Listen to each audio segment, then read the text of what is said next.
Jesse Evans was not born a legend. He was not born with a gun in his hand or a price on his head. He came into the world like any other child, somewhere around 1853, in a broken and restless America. No one knows his exact birthplace. Some stories say Missouri, others whisper Texas. The records are thin, the details lost. What remains is a simple truth. Jesse grew up in a hard time, in a country trying to heal after a cruel civil war. Towns were poor. Families moved often. Justice was uneven from the start. Life did not give Jesse many gentle lessons as a boy. He learned that money was scarce and power belonged to those who took it. His family traveled, looking for work, for land, for any chance to live better. In Elk City, Kansas, that chance twisted into something dark. In 1871, the Evans family was caught passing counterfeit money. The law stepped in. Officers grabbed them, questioned them, treated them as criminals. Jesse, still young, watched the adults around him fall apart under the weight of shame. He was released, yes. He was not locked away for years. But some chains do not need iron. Some chains are made of memory. From that day, deep inside him, a belief began to grow. The law was not a shield. It was a threat. The law did not protect his family. The law embarrassed his family. Jesse walked out of that trouble with a new scar, one that no one could see on his skin. A quiet, burning anger. A cold mistrust of authority. As he grew older, the world around him gave him no reason to soften. Towns were full of drifters and gamblers. Saloons were loud with whiskey and lies. Men settled arguments with fists, knives, and pistols. Young boys watched and learned. Jesse watched more closely than most. He was not born a monster. He laughed, he joked, he rode horses, he did the simple things boys do. But every year, the line between right and wrong faded a little more in his mind. If a man was strong, he lived well. If a man was weak, he suffered or died. By his late teens, Jesse was tired of small towns and small chances. He turned his eyes toward the west, where the sun seemed to fall on open land and endless roads. The talk in the saloons was always the same. Out there, a man can make something of himself. So he went. He left behind whatever was left of a normal life and rode toward New Mexico territory. The first thing the West gave him was work. Jesse became a cowboy. He rode for big ranchers. Men like the famous cattle king John Chisholm. Day after day, he sat in the saddle, driving great herds across rough, wild country. The life was hard, but it was free. No boss watching every move, no city walls, only sky, dust, cattle, and the distant line of the horizon. On that open range, Jesse learned skills that would shape his future. He learned how to ride until his body felt like part of the horse. He learned how to sleep under the stars with one eye half open. He learned how to draw and fire a gun in a heartbeat. At first, his gun was for protection, from rustlers, from raiders, from wild animals, but a gun held in the hand for too long starts to feel like something more. It starts to feel like power. The cowboy life also showed Jesse another kind of man. Not just ranch hands and trail cooks, but rustlers and outlaws. Men who did not wait for pay at the end of the month. Men who took what they wanted and rode away laughing. They had better horses. They wore better clothes. They spent gold in the saloons as if it grew out of the ground. Jesse watched these men with sharp eyes. He saw that fear followed them, but so did respect. But so did respect. People spoke their names in low voices. Sheriffs kept their distance. In the quiet of his own mind, Jesse began to compare. A cowboy rides for long hours, risks his life in storms, sleeps on the hard ground, and ends with a few dollars. An outlaw rides in with a gun, takes what he wants in minutes, and disappears into the night. With a fortune, The choice sat in front of him like a fork in a trail. On one side, a life of long work and low pay. On the other, a life of danger, excitement, and fast money. The boy who once stood ashamed in front of the law in Kansas now looked at the law with cold eyes. He remembered the cuffs. He remembered the judgment. He remembered the helpless feeling of standing in front of men who could decide his fate with a word. Why, he wondered, should those men have so much power? Why should he play by their rules? Slowly, Jesse Evans began to drift away from the honest trail. He stayed with the cowboys by day, but his thoughts wandered to the outlaw fires by night. He listened to stories of John Kinney, the feared gang leader in New Mexico. He heard about raids, robberies, and gunfights that ended with money in hand and no questions asked. Each story pulled him a little closer. Each name, each rumor, each whispered tale of easy gold tugged at something deep inside him. The boy who once only watched trouble from the edges was getting ready to step into the center of it. Soon, Jesse Evans would leave the safety of the cattle. Trail Sioux, he would join the wolves. And the choices he made after that would lead, step by step, to one gunshot on a lonely road, and a war that would shake the Wild West. Jesse Evans did not wake up one morning and suddenly decide to become an outlaw. It happened slowly, like a shadow growing longer behind him as he walked west. Each day on the New Mexico range pulled him farther away from the life of a simple cowboy and closer to the world of men who lived by their guns. By the time he reached his early 20s, Jesse had seen enough of the West to understand one thing clearly: power belonged to those who took it, and the men who took the most were the outlaws dotting the saloons of Mesilla. Las Cruces, in Lincoln County, Jesse heard stories about a man named John Kinney. Kinney's name carried weight almost like a warning. He was the leader of a tough, feared outlaw band known for rustling cattle, fighting soldiers, and starting brawls that often ended in gunfire. If someone in New Mexico territory wanted trouble, Kinney was the man to call. Jesse listened carefully each time the name came up. Kinney was everything his younger self once feared, and everything the grown Jesse admired. Confident, cold, untouchable. One night, after a long trail drive, Jesse followed the sound of music and laughter into a noisy saloon. The air was thick with smoke, the tables crowded with ranch hands, gamblers, and men who carried pistols with easy hands. At the far end stood John Kinney himself, broad-shouldered, sharp-eyed, surrounded by men who seemed ready to draw without warning. Jesse watched him for almost an hour before their eyes finally met. Kinney didn't smile, didn't nod. He only looked long enough to sense something in Jesse, a hunger, a readiness. Before that night ended, Jesse Evans had spoken his first words with John Kinney. He had stepped from being a cowboy who admired outlaws to a young man outlaws began to notice. Soon, Jesse joined the Kinney gang. From the start, the life was different. There was no set wage, no fixed schedule, no ranch boss shouting orders. Instead, there were plans whispered in corners, deals struck, in back rooms, and sudden rides to the dark, where the only light came from the moon and the flash of gun barrels. Jesse learned quickly. He learned how to move quietly at night. He learned how to drive stolen cattle without leaving signs. He learned how to ride fast, shoot faster, and disappear before the law could blink. But the first true test of Jesse's new life came on New Year's Eve, 1875, in Las Cruces. The night began like any celebration: loud music, strong whiskey, rough jokes. Soldiers from the nearby Fort Selden were there too, mixing uneasily with Kinney's men. Tension hung in the air like a storm cloud. Someone spilled a drink. Someone else said the wrong thing. A soldier pushed one of Kinney's men.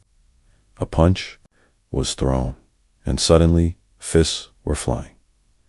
Jesse fought hard, but the soldiers were disciplined, trained, and sober. They knocked the gang to the floor. They kicked them out of the saloon, laughing as the outlaws stumbled into the cold night, bruised and humiliated. For a moment, Jesse stood outside, breathing hard, tasting blood on his lip, hearing the laughter. Echo behind him, a cowboy might have walked away. A law-abiding man might have cooled his temper. But Jesse Evans was no longer either of those things. He followed Kinney and the others back to their horses.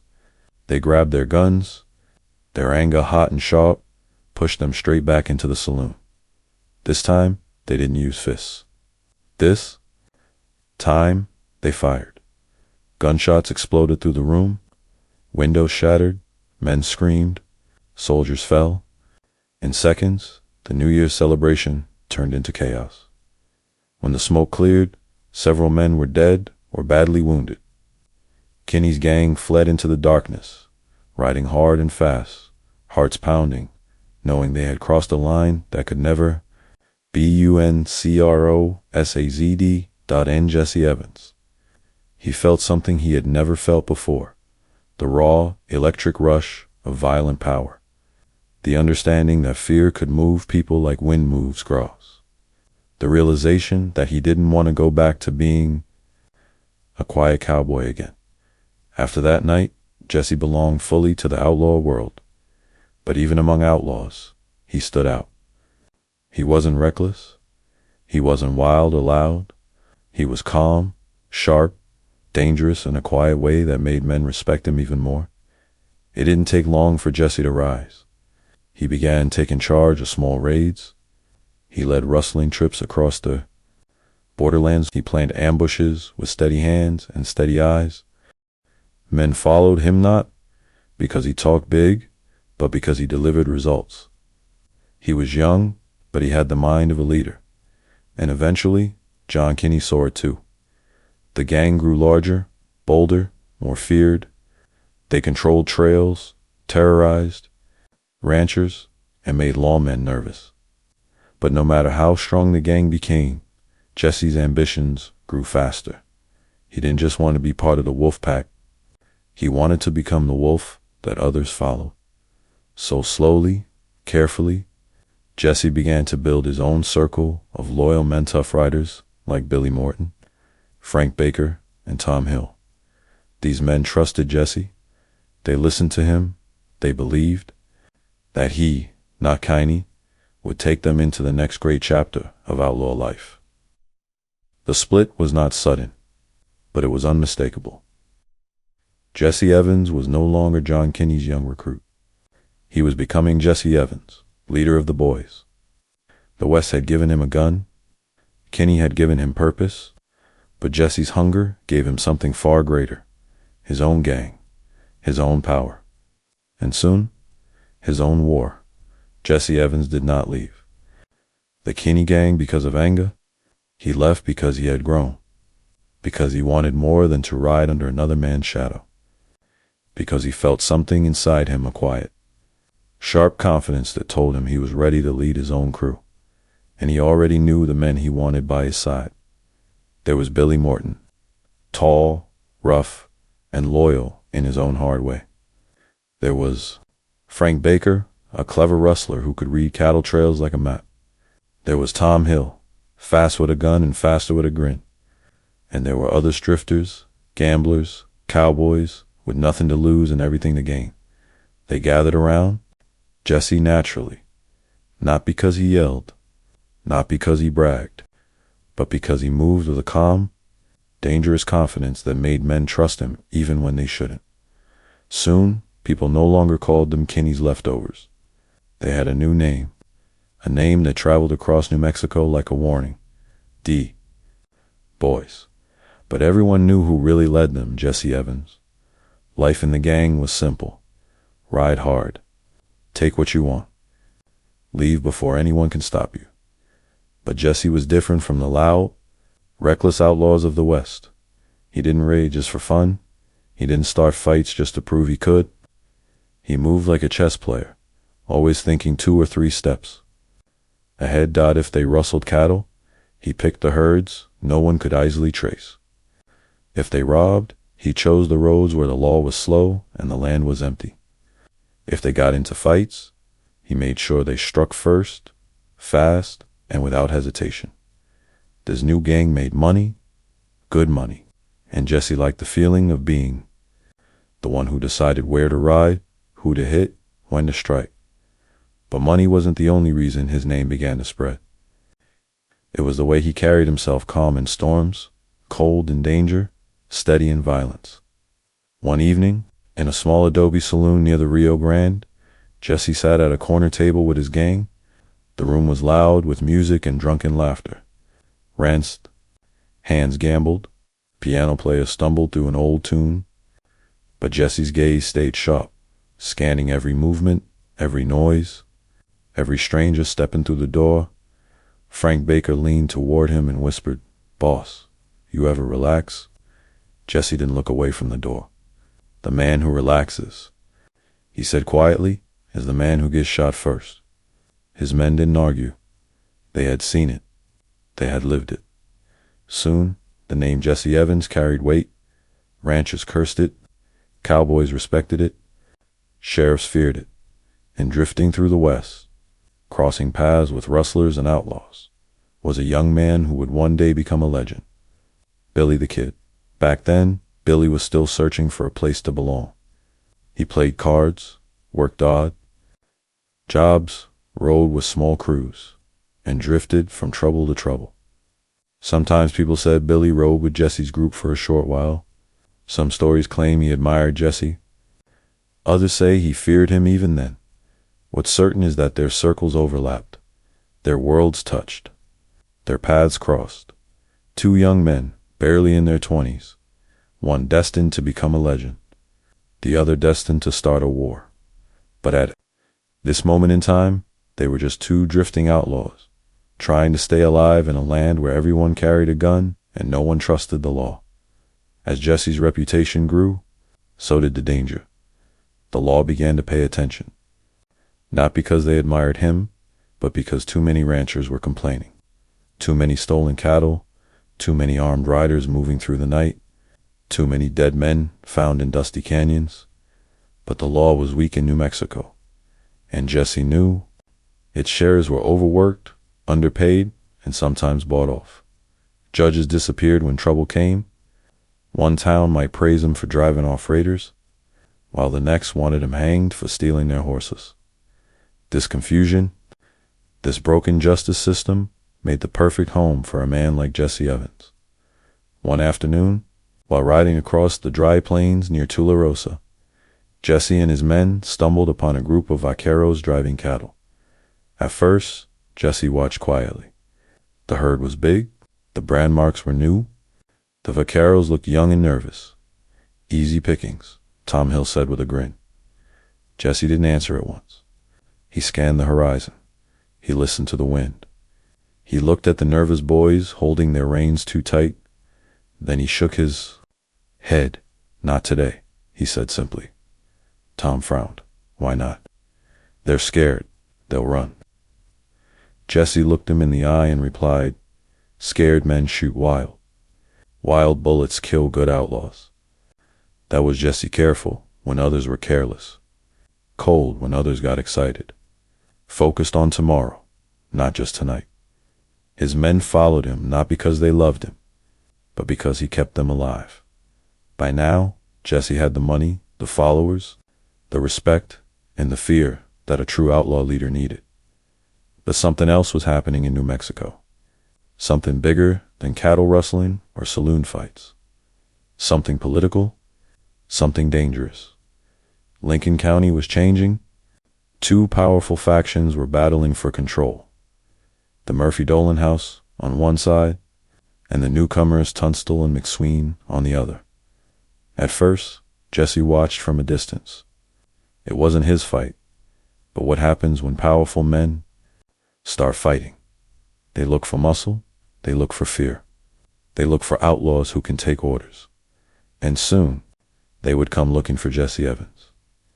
The man rising in the shadows was about to be pulled into the center of a war that would burn Lincoln County to the ground and carve his name into history forever. Jesse Evans had spent years learning the ways of the West. He had learned how to steal without being seen, how to fight without losing, and how to lead men who trusted only strength. But now, His life was about to shift from outlaw raids and cattle rustling to something far more dangerous. Because when rich men go to war, they do not fight alone. They hire men like Jesse Evans. Lincoln County, in the late 1870s, was a quiet place. On the surface, dusty roads, wooden stores, lonely ranch houses. But underneath that quiet, trouble was boiling. Two powerful groups were fighting for control of every dollar. Every cow, every contract, every piece of land. On one side were Lawrence Murphy and James Dolan, owners of the house, a store that controlled the local economy. They had power, money, friends in the government, and a deep need to crush anyone who threatened them. On the other side stood John Tunstall and Alexander McSween, newcomers with fresh ideas, honest business, and a rising influence that scared the old power. Tunstall was young, polite, fair and growing fast, too fast for Murphy and Dolan. At first, this was a business rivalry.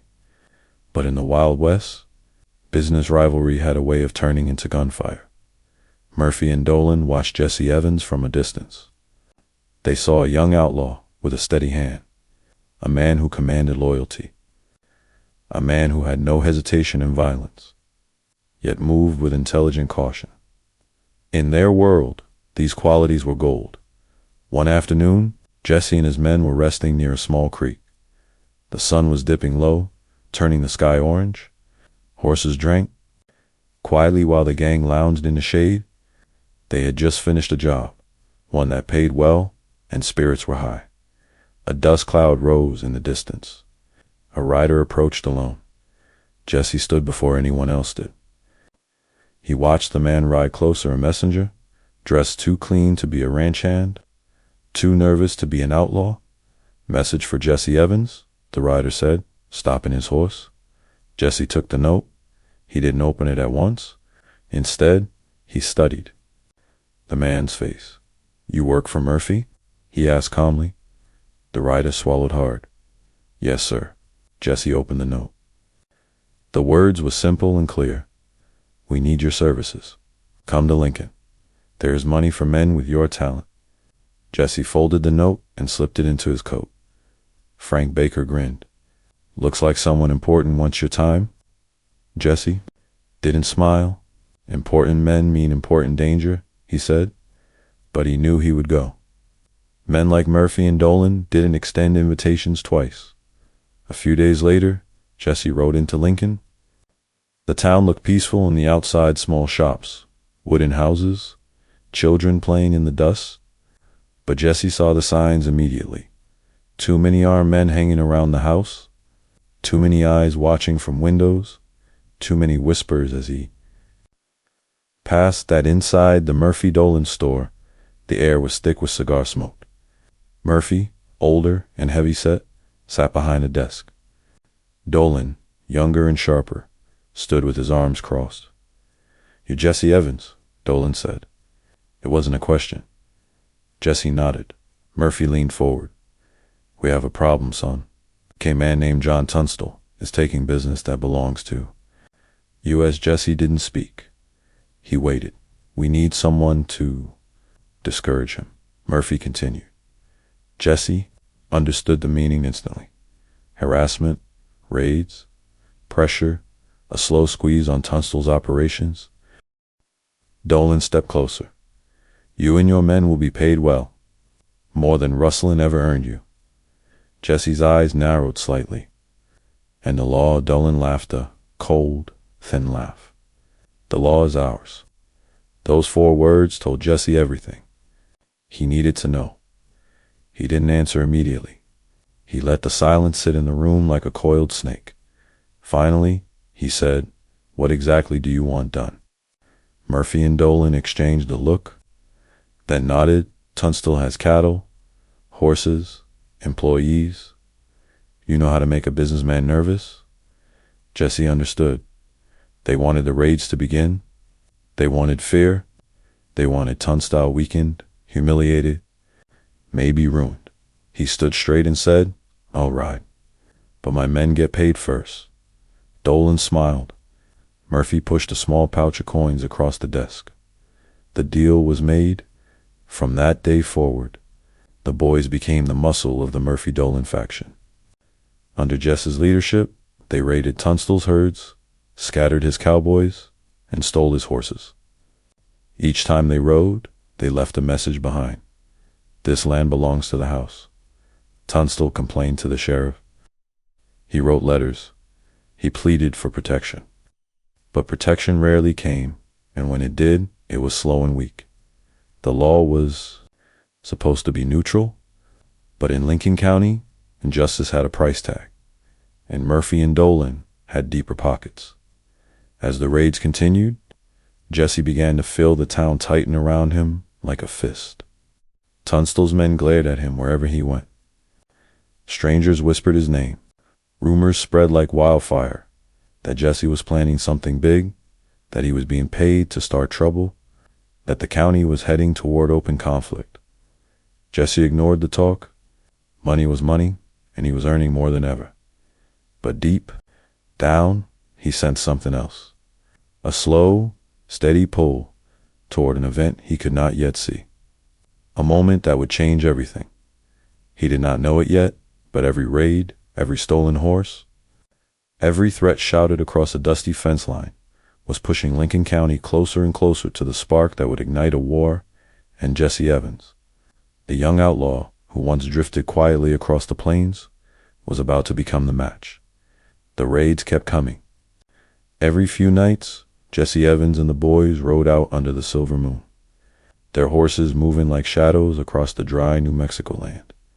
They cut fences, scattered cattle, scared ranch hands, and sent a clear message to anyone watching.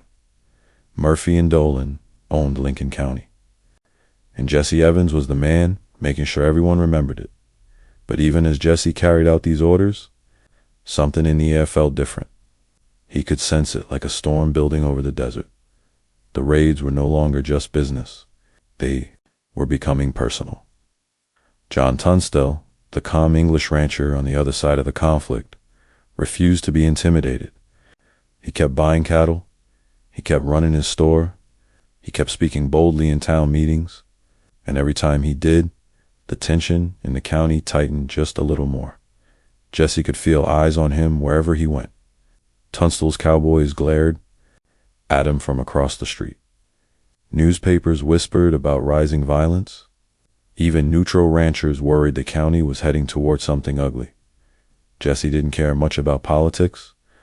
He didn't care about who owned what store or who had the right paperwork. He cared about two things: money and survival. And Murphy Dolan were paying good money. Still, one evening, while the gang gathered around a small fire outside Lincoln, Frank Baker glanced at Jesse and said quietly, "Boss, you think this is going to blow up?" Jesse didn't look at him. He poked the fire with a stick and said, "Everything blows up if you hit it enough times."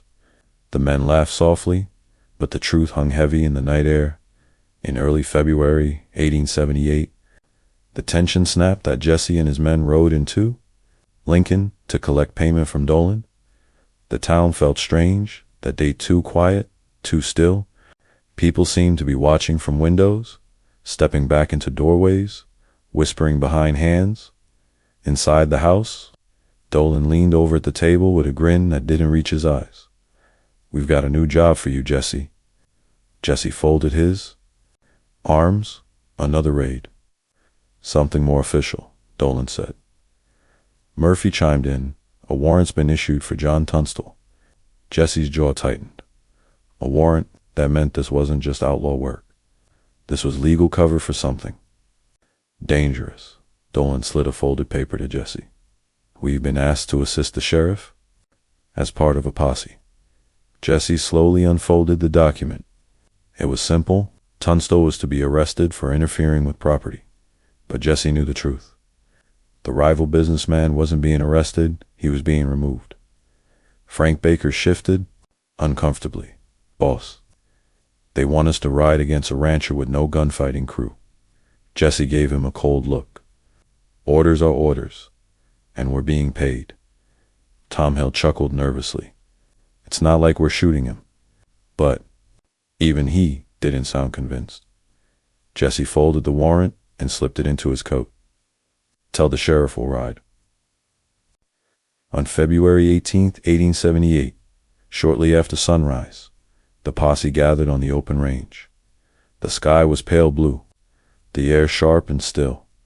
A few clouds drifted over the distant hills. It looked like a peaceful morning, the kind where nothing bad is supposed to happen. But that was not the kind of morning it would become. Jesse rode at the center of the group, scanning the land. He felt the tension in the horses, the unease in the men. Everyone knew this wasn't a normal ride. The sheriff pointed toward a small group of riders in the distance. "That's Tunstall," he said, with his ranch hands. Tunstall rode, calmly wearing a neat coat, guiding his horses with gentle hands. He wasn't hiding. He wasn't running. He looked like a man on his way to do honest work.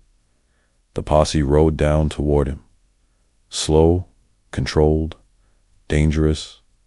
When they reached shouting distance, Jesse raised his hand. "Tunstall," he called. The English rancher turned his horse and looked at them without fear. "What is this?" he asked. "The law wants a word," Jesse said. Tunstall frowned, confused but polite. "Then let us talk." No one knows exactly what words were exchanged next. No one knows who moved first. No one knows whose gun came up or whose horse spooked. But suddenly a shot cracked through the cold morning air. Another followed, and another. Tunstall's horse reared. The rancher fell sideways into the dirt, his hat tumbling beside him. A dark stain spread across his coat. The air went silent. No wind, no birds, only the sound of horses breathing hard. Jesse stared at the fallen man. He didn't move. He didn't speak. He just watched as a single moment rewrote the future of Lincoln County. Frank Baker whispered, "Boss, what have we done?" Jesse didn't answer, because in that moment, even he understood what had just happened. This wasn't a raid. This wasn't a warning. This wasn't simple outlaw work. Jesse Evans and the posse had done something far bigger. They had killed John Tunstall. And with that one gunshot, one cold, dusty morning on the open range, the fuse was lit. A fuse that would burn through towns, ranches, and courthouse doors. A fuse that would turn neighbors into enemies. A fuse that would drag Billy the Kid into the center of a bloodstorm. A fuse that would explode into the Lincoln County War. And standing at the spark of it all was Jesse Evans, the outlaw who didn't just fight in a war he helped start. The news of John Tunstall's death spread through Lincoln County like fire running across dry grass. It moved fast, faster than horses, faster than wagons, faster than any lawman could.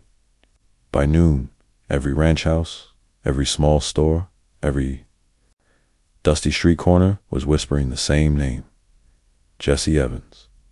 People said he was part of the posse. People said he rode close to Tunstall. People said he watched the rancher fall. No one agreed who fired the first shot. But everyone agreed on one thing. Nothing would ever be the same. Tunstall's, cowboys, the young men who worked the ranch and trusted him were the first to break. They rode back to the ranch house with loss carved into their faces. They gathered in the barn, their eyes wet, their fists tight around their guns. One of them was Billy the Kid. He had found a place in Tunstall's, whirled a steady horse, steady food, and for the first time, a steady wage. Tunstall treated him with kindness, something Billy did not often see in his rough, drifting life. When Billy learned how his boss died, something inside him snapped. Not loud, not wild, but deep and cold. Billy looked at the others, Doc Scurlock, Charlie Beaudry, Frank Coe, and the rest of the crew, and saw the same fire burning in every face.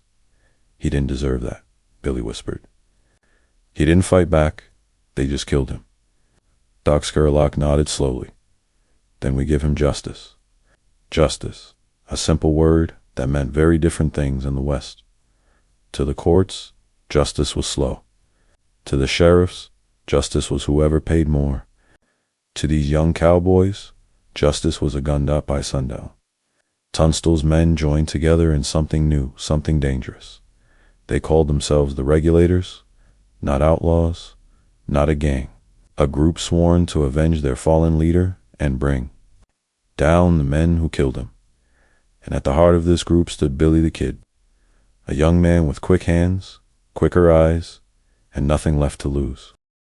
Jesse Evans did not panic after Tunstall's killing. He did not run. He did not hide. He returned to his campsite with the boys, lit a small fire, and sat quietly as the flames flickered. Tom Hill broke the silence. "Boss, you think Tunstall's? Men will come after us." Jesse didn't look up. "They will. Should we leave the county?" Frank Baker asked. Jesse shook his head. "Leaving makes us look weak. We stay, we ride, we do our job." His voice was calm, but something heavy sat inside him. He knew the Regulators were not like other cowboys. They weren't scared ranch hands. They weren't simple store clerks. They were men who believed in loyalty, true loyalty. And loyal men were dangerous. For the first time, Jesse felt the edge of a storm that even he might not be able to control dotting. In the days that followed, Lincoln County shifted from fear to anger. The Regulators moved across the land like a silent wind, carrying warrants signed by the one judge who dared stand against Murphy Dolan. But these warrants were not just pieces of paper. They were permission to hunt their first targets. Were the men tied to the killing? Billy Morton, Frank Baker, and others from Jesse's circle? Some were friends. Some were enemies. But all of them had stood with the posse that day. The Regulators rode fast. They caught Morton and Baker first. What happened next depends on which version of the story you believe. Some say the Regulators were taking the prisoners back to Lincoln when Morton tried to escape. Others say the Regulators executed both men on the open prairie. Others say Billy the Kid pulled the trigger in cold blood. No matter the truth, Morton and Baker didn't make it home. When Jesse heard the news, he did not speak for a long time. He stared at the ground, jaw tight, emotions hidden behind a mask. Of calm. Tom Hill finally asked, "What now, Jesse?" Jesse lifted his head, and his eyes were darker than before. "They want a war," he said quietly. "We'll give them one. 6 weeks. We're filled with tension so thick it felt like the air couldn't move. Ranchers armed themselves. Shopkeepers shut early. Families whispered at night. Fear became a nightly visitor in every home. Jesse Evans and his gang rode the roads with heavy guns and sharper eyes. The Regulators moved silently through the hills, watching, waiting, planning. Some nights Jesse and Billy the Kid passed within a mile of each other, both surrounded by their men, both searching for the other. Two young leaders. Two paths twisting toward a deadly collision. Two names that would be tied together forever by blood and loyalty. One evening, Jesse sat alone outside his tent, listening to the desert wind. He watched the stars, the only peaceful thing left in Lincoln County.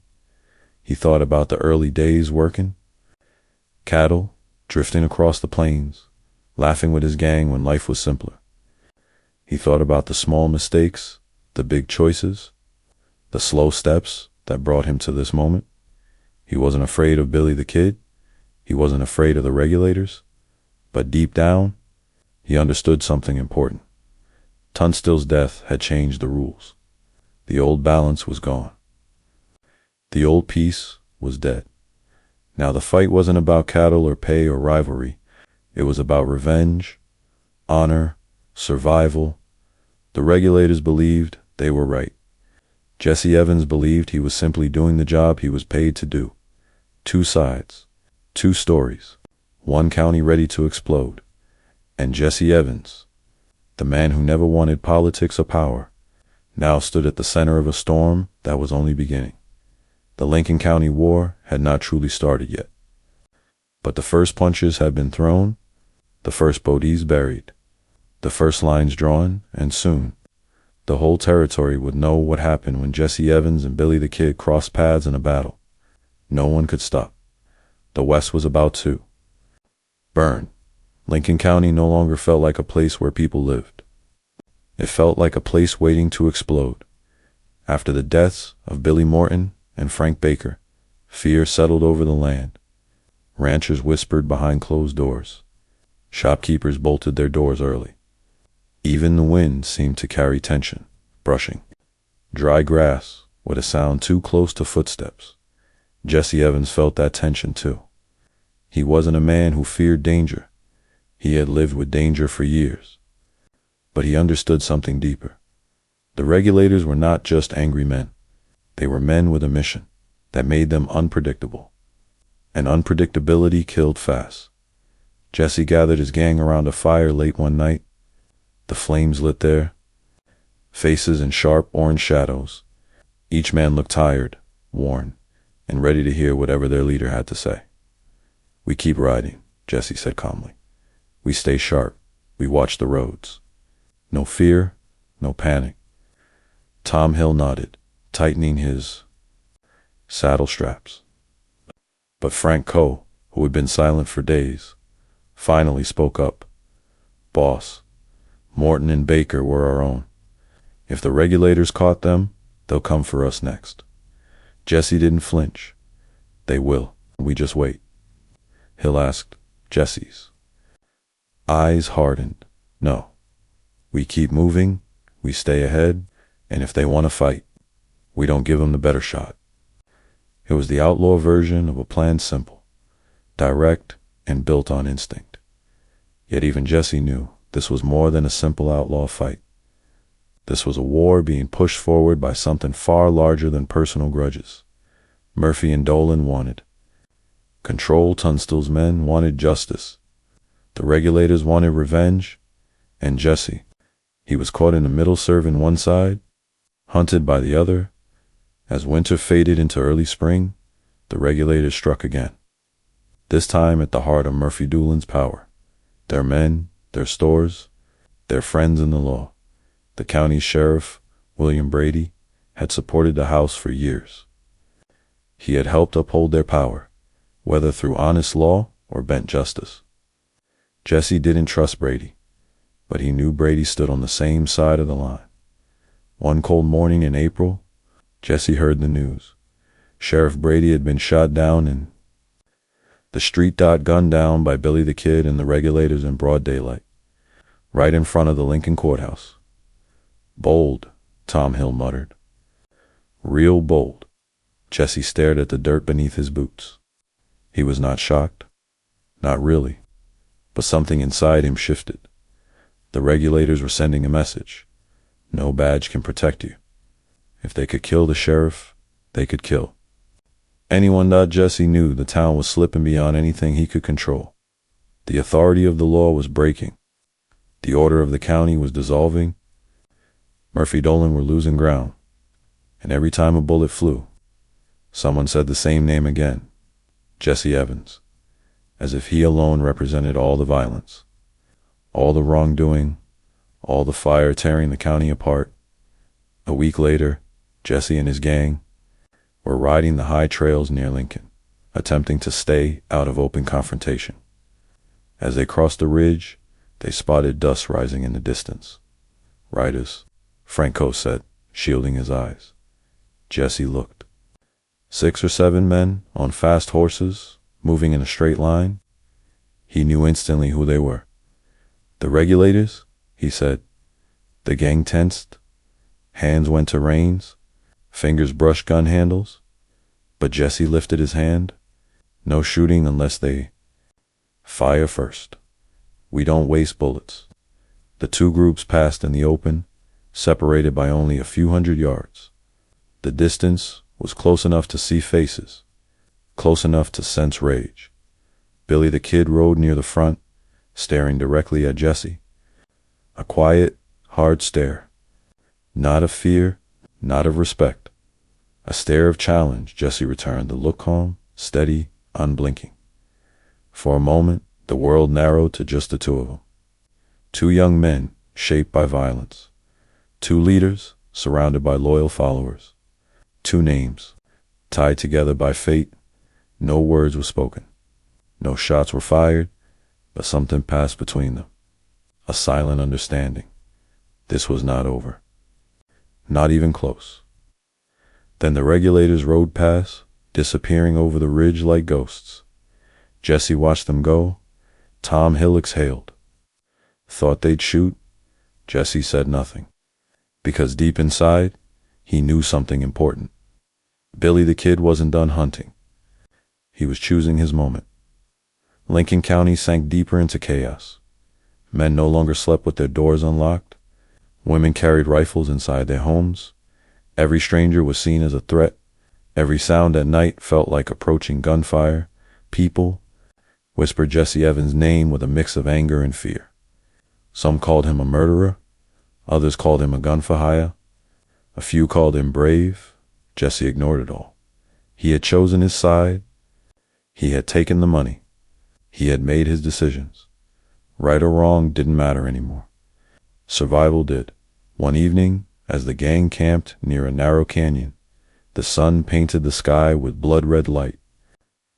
Jesse sat apart from the fire, cleaning his revolver slowly, methodically, that he thought about the old cowboy days, when cattle mattered more than politics, when his worries were storms and snakes, not bounty posters and revenge squads.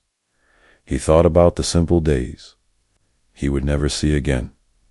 Frank Baker's empty saddle sat a few feet away, untouched since the day the regulators took him. Jesse looked at it for a long time. The silence around him felt colder than the wind. He finally whispered to himself, "This war, it's not done taking." He was right. Lincoln County wasn't done burning. Billy the Kid wasn't done fighting. Murphy Dolan weren't done scheming. And Jesse Evans wasn't done running into battles he didn't choose. But the biggest clash, the one that would decide who lived and who died, was still ahead. A clash that would take place in the very heart of Lincoln, in a siege that would last 5 bloody days. The Battle of Lincoln was coming, and Jesse Evans would be right in the middle of it. By the summer of 1878, Lincoln County felt like a wounded animal. It didn't rest, it didn't heal, it only waited, ready to lash out again. Everyone knew another clash was coming. Too many men had died. Too many wrongs were left hanging in the air. Too much blood had soaked into the dirt, and at the center of everything stood two forces. Jesse Evans with the boys, backed by Murphy Dolan, and Billy the Kid with the regulators, fighting for the memory of John Tunstall. The fuse was almost burned down. The final explosion waited in the town of Lincoln. It began quietly. McSweeney's partner, friend, and now the symbolic heart of the anti-Murphy faction, had taken refuge in his large home in Lincoln. He knew the danger. He knew the Murphy Dolan group wanted him silenced, and he knew Jesse Evans was riding with them. The regulators gathered around McSween, guarding him day and night. Inside the house, they whispered plans. Outside the windows, they watched every shadow. Jesse Evans, meanwhile, rode with a different purpose. He and the boys were now the muscle for Murphy Dolan's final move, to crush McSween completely. The decision was made. The warrants were written. The men were gathered. All that remained was the attack. On July 15th, 1878, the town awoke to the sound of hooves, many hooves. Dust rose over the horizon like a cloud of warning. Murphy Dolan's force was riding in. Dozens of men, including Jesse Evans, armed with rifles and revolvers. They surrounded McSween's home like tightening jaws. Windows were blocked. Streets were sealed off. Doors were braced. Inside the house, the regulators prepared for a siege. Billy the Kid checked his ammunition, loading each cartridge with care. Doc Scurlock took position near the back door. The others found desks, crates, and furniture to barricade windows. Then the silence broke. Gunfire exploded across. Lincoln, the Battle of Lincoln had begun. Jesse Evans stood behind a stone wall across the road, firing carefully. He wasn't one to waste bullets. Each shot was aimed, steady, deadly. Smoke curled from the barrel of his Winchester as shouts echoed through the air. "Keep them pinned," someone yelled. Jesse didn't answer. He kept firing.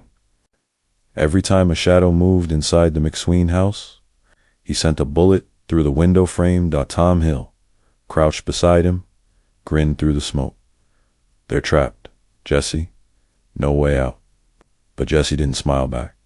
He had lived long, enough to know that trapped men were the most dangerous inside the house. Billy the Kid returned fire with speed and precision.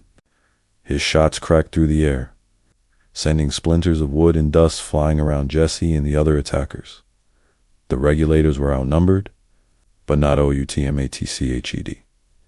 For 2 days, the fight continued. Gunfire in the morning, gunfire in the afternoon, gunfire in the dark, when only muzzle flashes showed where the men were. The people of Lincoln hid in their homes, praying for it to end. On the third day, Murphy Doolin's men came with something new: a Gatling gun, an early machine gun, a weapon that could spit dozens of bullets in seconds. When the metal beast opened fire, the sound rolled across the town like thunder. Bullets tore through McSween's walls. Glass shattered. Furniture splintered. Plaster dust filled the air. Inside, the regulators ducked and scrambled, choking on smoke and powder. "We can't hold like this," one shouted. "We keep fighting," Billy snapped back. But even he knew the truth. Their defense wouldn't last forever. On the fourth day, a new horror entered the battle. Fire. Murphy Doolin's men set flames around McSween's house. Dry wood caught quickly. Soon smoke billowed upward in dark, choking clouds. Jesse Evans watched the flames climb the walls. He didn't shoot now. He didn't shout. For the first time in days, he simply stood still. Tom Hill looked at him. "This will end it, Jesse." Jesse didn't answer. His eyes stayed cold, fixed on the burning house. Inside, smoke filled the rooms. Flames crawled across the floorboards. The regulators coughed, wiped their eyes, and searched for air that didn't burn their lungs. Billy the Kid pulled the collar of his shirt over his face and yelled, "We need a way out." Doc Skurlock pointed to the back kitchen door. "The alley." They rushed toward it, bullets slamming into the walls around them as the attackers realized escape was coming. McSween refused to leave the front room. He paced, desperate, frightened, confused. Billy grabbed his arm. "Come on, we have to move." But McSween shook his head. "My papers, my home." Billy didn't have time to argue. He had to live. The others had to live. The regulators burst through the back door in a spray of smoke and fire. Jesse Evans and his men opened fire, shouting, aiming, trying to stop them. Bullets flew like angry bees. Regulators fell. Regulators escaped. Billy the Kid moved with lightning speed, dodging into alleys and slipping behind sheds, disappearing into the darkness, as if the flames themselves carried him away. In the chaos, McSween stumbled through the burning house, coughing and blinded. He reached the door and stepped outside. Shots rang out. McSween fell to the ground, dead. The Battle of Lincoln was over. As the flames died and the smoke settled, the town lay broken. Houses burned, bodies cooled, families mourned. Jesse Evans stood by his horse, staring at the ruins of McSween's home. Tom Hill walked up beside him. "It's done," Hill said. Jesse didn't answer, because deep down, he knew the truth. This battle didn't end the war. It fed it. It changed the county forever. It turned Billy the Kid into a Huntad legend. And it carved Jesse Evans deeper into the history of New Mexico, as the man who walked at the center of every fire. The war wasn't over. Not yet, for Jesse Evans. The darkest days were still ahead. The flames of the Battle of Lincoln had died, but the fire inside the people did not. The town looked quiet from the outside, burned buildings repaired, streets swept clean, shops open. Again, but beneath that thin surface, the county still felt wounded. Everyone carried the wall like a fresh bruise. Jesse Evans didn't stay in Lincoln after the battle. He and the boys drifted between ranches, staying just far enough away to avoid trouble, but close enough that Murphy Dolan could call on them again. For a short time, Lincoln County seemed calmer. Billy the Kid was hiding. The regulators scattered. McSween was dead. Murphy and Dolan believed they had one. But wars don't end just because one side says so. And Jesse Evans was about to learn that the quiet after a storm can be the most dangerous moment of all. Nearly a year passed. The winter of 1879 came cold and sharp, cutting across the plains like a knife. Snow dusted the hills. The air felt empty. The war was fading into a dark memory. Until one man walked into Lincoln and dared to reopen the wound. His name was Houston Chapman. Chapman was not a gunfighter, not an outlaw, not a cowboy chasing revenge. He was a lawyer, thin, polite, careful with his words.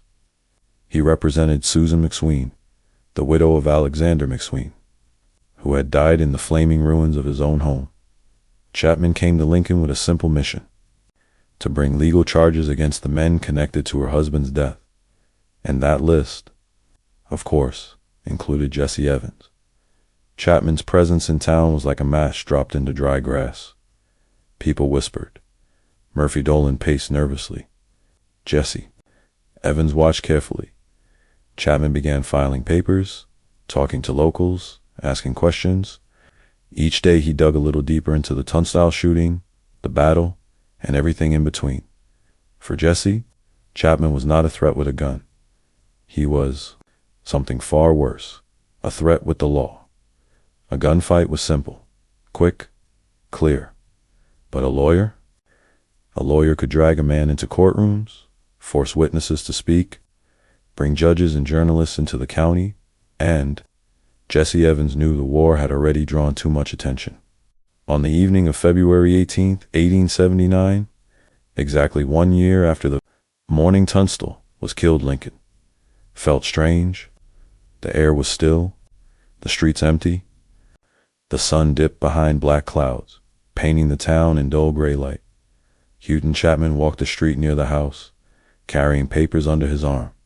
He was alone, heading toward a meeting that might have changed the county's history. But Jesse Evans and another rider were waiting in the shadows. They stepped into the street ahead of Chapman. Their boots echoed on the hard ground. Chapman stopped, surprised. "Evening, gentlemen," he said calmly. Jesse's face showed nothing. No anger, no fear, just cold purpose. Chapman adjusted his papers nervously. "If this is about the case, I suggest we speak formally." Before he could finish, a gun flashed. A single shot cracked through the night air, then another and another. Chapman staggered back, dropping his papers. They scattered across the street like broken feathers. He fell to his knees, tried to speak, then collapsed face first into the dirt. The silence after the shots was deeper than before. Jesse stared down at the fallen lawyer for a long moment, enough to understand what he had done. Frank Baker's saddle had been empty. Morton was gone, McSween was dead. But this killing? This one was different. Chapman was unarmed.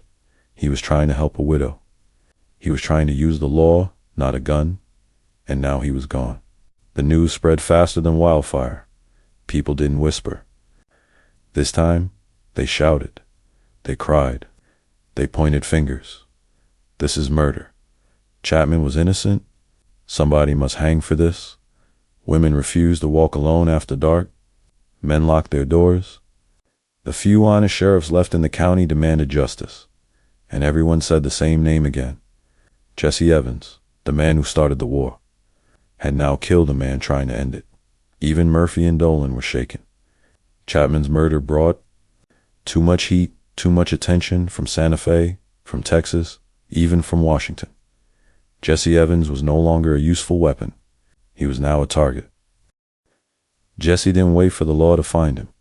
He rode south with the boys, crossing dusty ridges and dry riverbeds, but the world felt smaller than ever. He could feel the law tightening around him like a rope. The Texas Rangers heard the news. They were not like the Lincoln County sheriffs. They were not easy to buy. They were not easy to outrun. And they wanted Jesse dead. The chase began in early summer, fast, sharp, relentless. Jesse rode through the hot desert, through narrow canyons, through wide plains haunted by dust storms. But he had fewer friends now, fewer places to hide, fewer men who trusted him. The regulators had broken apart, but the Rangers were united, and they were coming. One night, near the edge of Texas, Jesse stood beside his horse. The moon lit the desert in a pale silver glow. Tom Hill approached him. "We can still make Mexico, Jesse." Jesse looked across the dark land.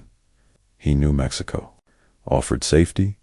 He knew he could vanish there, but deep down, something told him the chase wouldn't end. That is easily not this time, because Chapman had been unarmed, because Tunstall had been loved, because the war had taken too much, and Jesse Evans' weather, he admitted it or not, was tied to every piece of it. He tightened his gun belt, took a long breath, and whispered to no one, "Let them come." He didn't know it yet, but the Rangers were closer than he ever imagined, and the final showdown was just days away. The wind over to Texas, desert felt colder than it should. Even in the heat of summer, something sharp moved through the Arelmos. Like a warning, Jesse Evans sat on his horse at dawn, looking across the dry land stretching into Mexico. Behind him, the war in Lincoln County still burned in whispers and broken memories. Ahead of him lay a different kind of danger. The Texas Rangers were on his trail, and the Rangers did not give up. For years, Jesse had outrun sheriffs, deputies, and angry ranch crews. He had slipped through ambushes, dodged posses, and survived battles that would have broken other men. But the Rangers were not ordinary lawmen. They didn't wait for paperwork. They didn't hide behind politics. They hunted. Jesse knew this. He could feel it in the way the land seemed quieter than usual. No birds, no wind, no movement except his own horse shifting under the rising sun. Tom Hill rode beside him, wiping sweat from his brow. "Jesse, we keep running like this, we're going to fall off the edge of the earth." Jesse didn't reply. He stared at the horizon, his eyes narrow, his jaw tight. Frank Coe, riding behind them, lowered his voice. "You think they'll catch?" U.S. Jesse finally spoke soft.com, steady their Rangers. "They don't quit," and he was right. News traveled faster than horses. By late summer of 1880, every newspaper from Texas to New Mexico carried the same headline: "Rangers close in on Jesse Evans." People talked in barbershops, in saloons, at ranch gates. Some said Jesse deserved what was coming. Others said he was just another young man shaped by a violent land. But no matter what they believed, they all understood one thing. The final chapter of Jesse Evans' story was being written.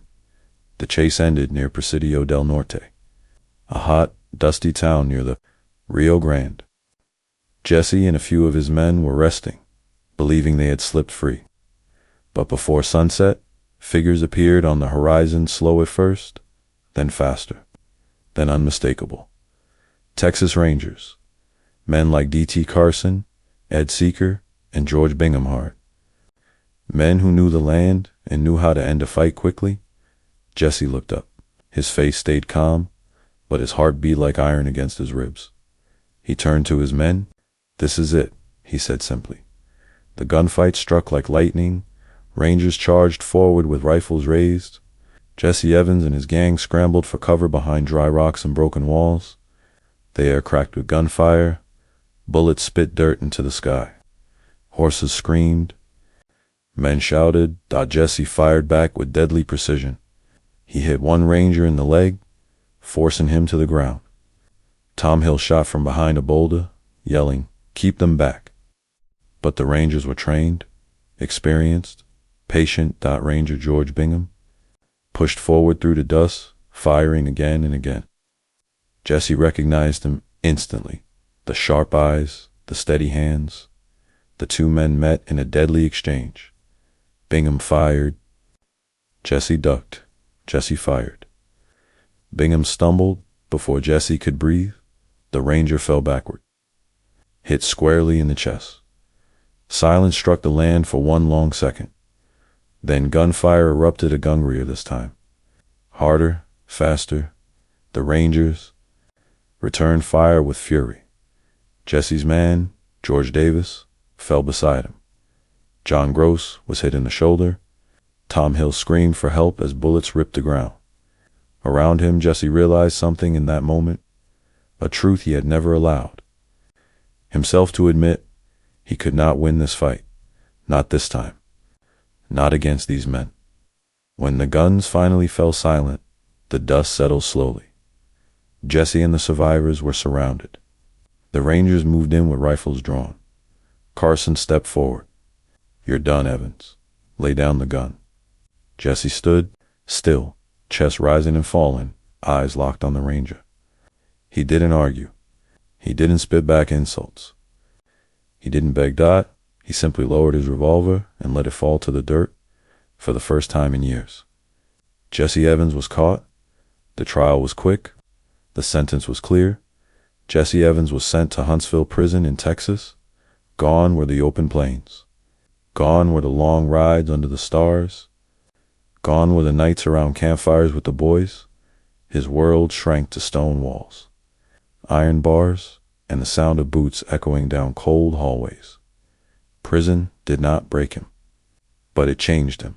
Guards watched him closely. Rangers visited to question him. He worked long days under the sun, breaking rock and building roads.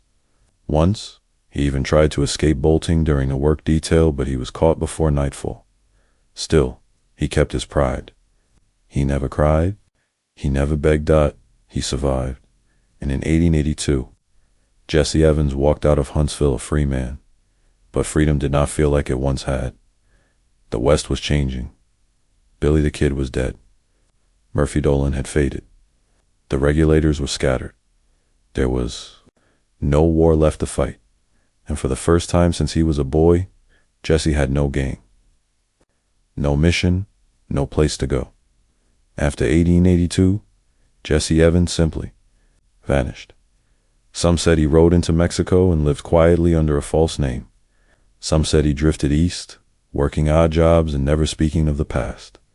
Others believed he was the old man in Florida Joe Hines who claimed land in 1948 and told stories of the Lincoln County war with uncanny detail, but no proof ever surfaced. No grave, no confirmed death, no final gunfight. Jesse Evans, the man who sparked one of the bloodiest conflicts in New Mexico's history, simply walked off the edge of the written record. Like a shadow fading at dusk, he disappeared. History often remembers. Heroes and legends. Billy the Kid became a myth. Sheriffs became stories. McSween became a symbol. But Jesse Evans, he became something else. A ghost. A man whose choices set a war in motion. A man feared by outlaws and lawmen. A man who survived battles, gunfights, and rangers, only to vanish into silence. Maybe he wanted peace. Maybe he wanted escape. Maybe he knew the West no longer had a place for men like him. Whatever the truth, one thing remains. Jesse Evans started a war, and then walked away into mystery.